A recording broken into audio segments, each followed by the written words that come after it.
Hello and welcome to the first session of our Lent course, Journey to Freedom. Some of you watching may be using the Diocese of Blackburn's Lent devotional, which takes us through the first part of the book of Exodus. If you're not, that book is a wonderful accompaniment to this Lent course, and you can find it on our discipleship app, which is just called Fruitful. In this Lent course, I'm going to pick out some of the big themes of the amazing book of Exodus and think what they might mean for us as we live out the Christian life in 2024. And the first theme I want to explore is slavery. I'm speaking to you from a very, very, very cold church. It's cold, not because the heating has broken down, but because it's closed.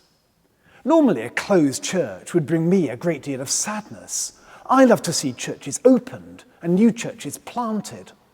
But for once, I'm very glad that this church is closed. You see, this is St. John's Church in the very centre of Lancaster. It was built in the mid-18th century when this city lay at the centre of the transatlantic slave trade. And this church was built on the proceeds of slavery. These box pews I'm sitting in, the organ behind me, were donated by a man called Abraham Rawlinson, who was a slave trader. In a grotesque irony, the altar rails, where people once knelt to receive the bread and wine of freedom, are made from mahogany produced by slaves. There are numerous slave traders buried in the grounds, notably a group who many think owned a notorious slave ship called the Johns. It's interesting, isn't it, that we remember the names of those who owned and traded in slaves, but the names of the slaves themselves are forgotten. Simply because most of them were black, these men and women were stripped of their freedom, forcibly removed from their homes, made to work in appalling conditions, and were little more than marketable commodities. Their names and stories are mostly lost. Now, I suppose some people might object that I'm digging up events from so long ago. Yes, of course, they'd argue, slavery was terrible, but surely it's all history. If only that were so. Not only do we live today with the legacy of slavery, we also live with the reality of it. The Clure Initiative, a Christian charity that helps people notice and address modern-day slavery, has calculated that there are 122,000 people living in slavery in the United Kingdom today, most of them trafficked from abroad. They may be working in nail bars or car washes or hotels. They may be harvesting crops in our rural areas. They may have been forced into the sex trade or into transporting drugs through county lines. And of course, I'm speaking to you near Morecambe, where 20 years ago, a large group, 13 Chinese cockle pickers were killed, died on the bay as the tidal waters rose. So this is not history. This is in 2024. It could well be that today you've been served by a slave. The book of Exodus begins with the experience of slavery. And just like the slavery that funded this church building, at its heart lay racial discrimination. The Israelites, once welcome guests of the Egyptians because of Joseph, have grown in number and prosperity, and the native Egyptian population feels threatened and jealous. So what do? They enslave them. Chapter 1, verse 11, could be a definition of slavery, where we read, "They set taskmasters over them to oppress them with forced labour."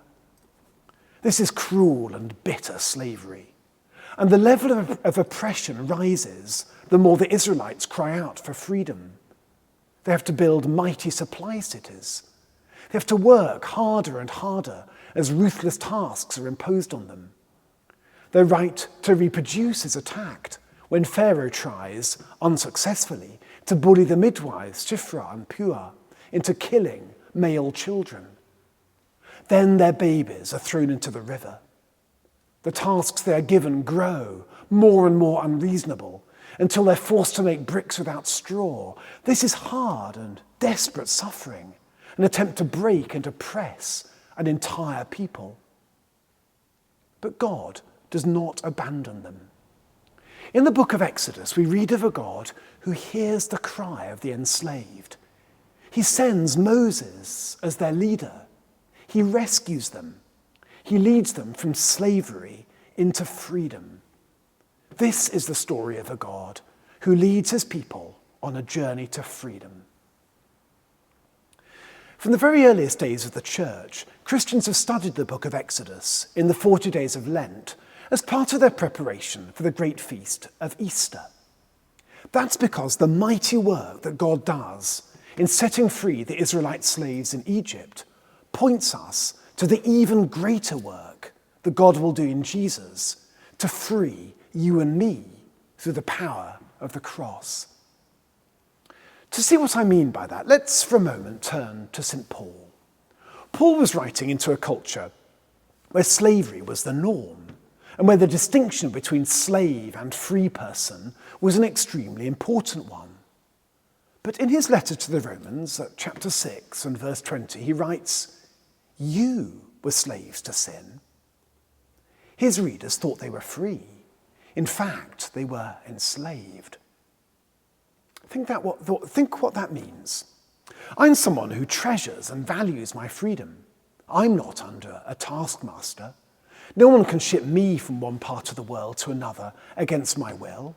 I can make my own decisions, go where I like, and do what I like. But all the time, I am still a slave. That's what Paul is saying. I may be free physically, but I'm a slave spiritually, a slave to sin. I was talking to a friend recently who's in a Weight Watchers class, and he tells me that he's allowed 10 sins a day. That may be helping him to lose weight, but it's not doing much for his theology. Sin is not about doing little naughty things. It's the word that describes the breakdown in the relationship between us and the God who made us. It springs from the decision to live in our own way rather than God's way. And sin leads to death. That's why even though we think we're free, we are slaves. But remember what Paul wrote to the Romans. You were slaves to sin.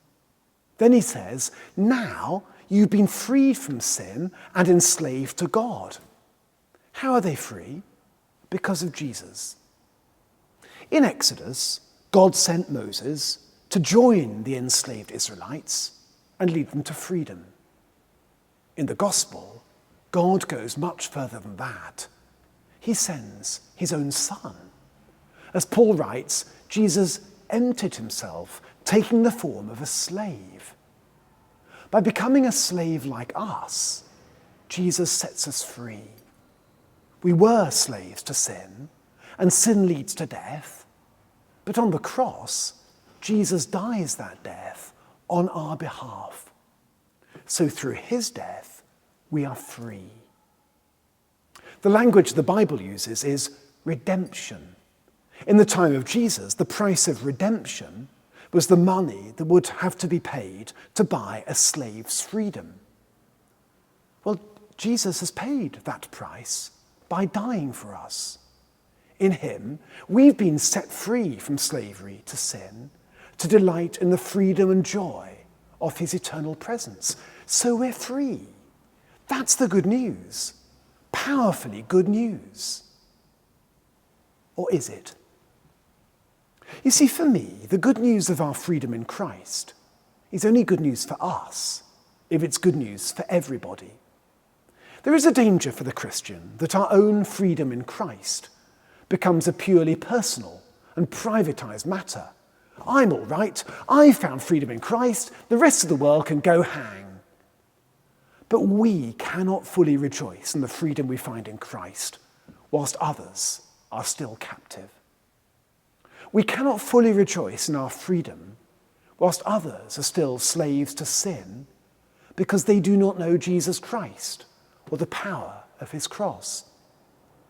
Equally, we cannot fully rejoice in our freedom whilst a legacy of slavery goes unaddressed, whilst many are victims of racial prejudice, whilst modern-day slaves are oppressed and abused, whilst many struggle because of low pay or economic captivity. If we are free, we must long with all our hearts for others to be free. Perhaps that's what St. Paul meant when in Galatians chapter 5 and verse 1 he writes, "For freedom Christ has set you free." So what does that mean in practice? During this talk, I've spoken about freedom in two ways. First, the spiritual freedom we find in relationship with Jesus Christ. Second, the physical freedom we find when we address slavery and oppression and work for a world where justice prevails. If we truly know freedom in Christ, we'll want to work equally to achieve both of those freedoms.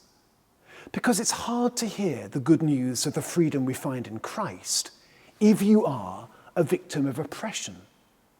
And likewise, there's little point in being freed from oppression if you are still a slave to sin. So if we really want to know freedom in Christ, we're going to want to do two things. On the one hand, we'll want to share the good news of the spiritual freedom we find in the gospel as we tell others about Jesus Christ. I'll come back to how we do that in the third session of this course.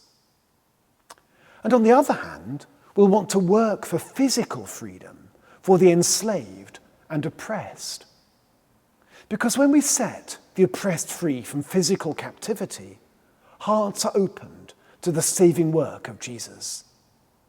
Here are some ways we can do that. First, we can address the legacy of slavery.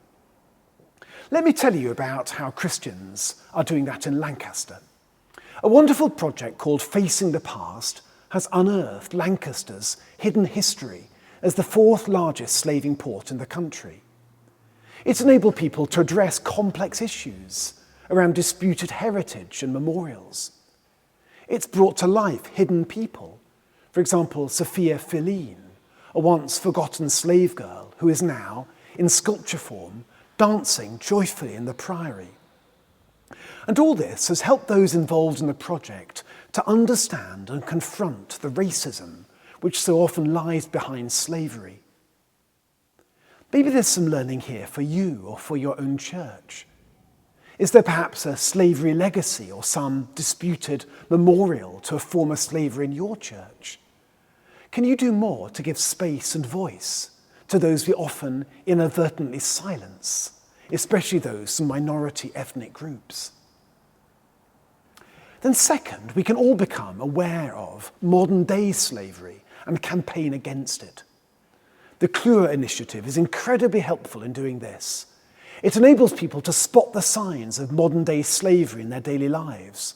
For example, when they're visiting the nail bar or having their car washed. And it then provides a mechanism for reporting it. Very few of us are equipped to notice modern-day slavery. We often assume it's something that happens in big cities, not in rural Lancashire. But if we could all be alert to this form of oppression happening now on our doorsteps, many could be set free. But then third, we can all be aware of those in our lives who are held captive by circumstances beyond their control. I remember one Christmas celebrating the Eucharist with the church and the diocese and meeting a woman who was really struggling. She was living in appalling, privately rented accommodation. Her cooker had broken down, so she was unable to cook Christmas dinner for her children. She was run down and depressed because life had got on top of her. It was beautiful to see that church gather around that sad family. They were invited at once for Christmas dinner. The children were given presents. Once Christmas was over, the church warden went to the rental agency to ensure that the issues in the flat were addressed. Through those simple gestures, someone who felt captive experienced some small sense of the freedom we find in Jesus. Maybe you know people like that in your life. Maybe there are simple, everyday ways you can bear witness to the freedom that Jesus came to give. For freedom, Christ has set us free. We who once were slaves to sin have been set free by Christ. Let's rejoice in that freedom and let's reflect on what it means to share that freedom with others.